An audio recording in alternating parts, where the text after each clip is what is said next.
Hello and welcome to CNC World, broadcasting from North America and around the globe. I'm Xie He in Washington. Joining me today in our studio is Mr. Saruhan Hatipoglu, CEO of Business and Environment Risks Intelligence. Welcome to our show, sir. Good afternoon. What do you think has prompted Trump to start this trade tension? Is it because the U.S. is intimidated by rising China with more advanced manufacturing prowess? Well, it's a bit of both things, really, because when you look at the U.S. policies, this type of reaction did not really begin with President Trump. We've seen this before. Even President Obama with the AIIB, the support that he did not give to AIIB, for example, was a sign that there was some kind of concern with China's growing power. Now, the reason that we're seeing this a bit more aggressive under President Trump is because of the campaign promises that he made. We're very familiar with that even before he got elected.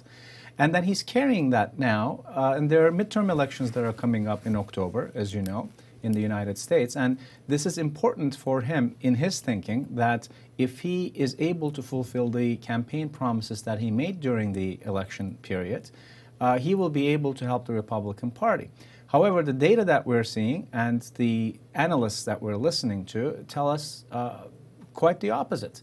Because of even the proposals, they're not implemented yet, these tariffs, but even the proposals are causing a lot of turmoil in the agricultural industry in the United States, to a certain extent in the manufacturing industry as well. And these are the basic support groups for the Republican Party. So the way President Trump is approaching this is, in his mind, he has to fulfill these campaign promises, but in reality, it is actually going to be hurting himself if he has a chance to run for a second term in office, but definitely in the short run, the Republican Party in the midterm elections. Okay, so back to the trade tension. So do you think this will worsen into a trade war in the future? Well, it can still be preventable. If we look at, like you mentioned, these are only proposals. The way this works is the proposals are made, and then the companies will have until May 22nd in the United States to kind of talk about their concerns about the tariffs and if they're implemented, how they'll affect their business. There's an International Trade Commission meeting on May 15th for businesses to go in and pretty much say, here's how the tariffs, if implemented, would hurt us. After that, there's a 180 days, 6 months of negotiating period. So it is really too early to say that the proposals are going to be implemented. And if you look at short-term investors, of course, when you hear these back and forth tariffs, they get worried. We see in the stock market in the United States, one day up, one day down, and we're talking about serious fluctuations. It is not, it's not simple moves. So investors are worried, long-term investors are worried, market investors are worried, but no, the trade war, for a trade war to happen, at least some of these proposals will need to be implemented. And we have a long time period that will be, there'll be intense negotiations by the Chinese and the U.S. team during that time period. And I do believe that cooler heads will prevail eventually, because both countries behind closed doors do know that nobody wins any trade war, especially with a superpower and with a burgeoning global economic power. This is a bad idea. Both governments know that. They will find a way to avert this crisis, but I can also tell you that time is of the essence, because we're looking at some damages already that this is creating, especially in the financial stock markets. So Trump always says what he wants is to protect U.S. manufacturers. And as China proposed to impose higher tariffs on like automobiles and aircraft parts, do you think a trade war with China will really benefit the U.S. manufacturers? Absolutely not. Absolutely not. Not only U.S. manufacturers, the agriculture as well, but let's start with manufacturing. Let's start with this, this story that we've been hearing, that manufacturing jobs in the United States are lost because of China's growth in manufacturing industry. There is a beautiful chart that if you look at it from 1980 to 2015, it shows manufacturing employment and manufacturing output in the United States. As we have seen manufacturing output increase steadily, we have seen employment plateau or go down. And this is going back to, as I mentioned, 1980 or so, starting from 1990, escalating. So this divergence cannot be just by itself be explained by trade issues, China's low-cost production, displacing American workers. The reason for that is automation. Look, Amazon had 14,000 or so robots in their warehouses in 2014. That number today is about 75,000. We are seeing more and more advanced manufacturing coming in, thereby replacing the workers in the United States. So to tie this to trade is not only economically not too logical, but also misleading to American people. To answer the second part of your question, absolutely it will have an impact on manufacturing because these are goods that are needed by the companies, intermediate goods, to produce a final product.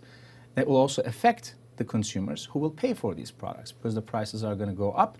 The reason for that is intermediate inputs prices are going to go up, putting pressure on business margins. So both the industry as well as consumers could lose in a very big way because of these tariffs. Exactly. As you have mentioned, not only just the manufacturing, but also the consumers. I also read a statement from the National Retail Federation that says, and I quote, "These tit-for-tat trade actions could make it harder for Americans across the country to afford everyday products and basic necessities." So who do you think will suffer the most from this trade tension? Well, retail will. If you're asking me whether it's the US or China, both countries will suffer. But in the United States, as far as the consumers are concerned, if the prices start going up, at a time when we're talking about inflation slowly creeping into the economy, we had a 9-year of uninterrupted growth in this country. Some were not too happy about it because it was too slow. But if inflation starts increasing, and also let's remember that we have a big budget deficit in this country that is going to be growing due to the tax cuts and infrastructure spending, that could lead to interest rate increases faster than anticipated. And all of these things together will put a lot of pressure on the U.S. consumers. So what kind of moves do you think the two governments should take for the next step? For the United States, less tweeting, more meeting. Like I mentioned, we have an impetuous president here in the United States. His team will need to remind him that negotiations with a country, in any country, let alone China, will need to be done on a table where teams are going to sit down and sort out their differences, not by tweets, not by impulsive policymaking. But let's look into a broader expanse. If things go worse and it spirals out of control, what impact will it have on the global economy and global trade if the tensions worsen? Well, it can't be good. The problem that we're seeing right now is the unilateral approach from the United States. So if they were, in my opinion, if the U.S. government were to be more serious or taken more seriously, they would have needed to ally themselves with the European Union or other countries and bring these proposals to China as a unit. They haven't done that. They went unilateral, and that was a mistake. So if even half of the tariff proposals are implemented, all the problems that we've talked about are going to cause economic slowdown in the United States as well as to a certain extent in China. But globally, yes, we're all interconnected. The supply chains are interconnected. You put a 25% on a specific product. President Trump thinks that that's a tariff on that product only.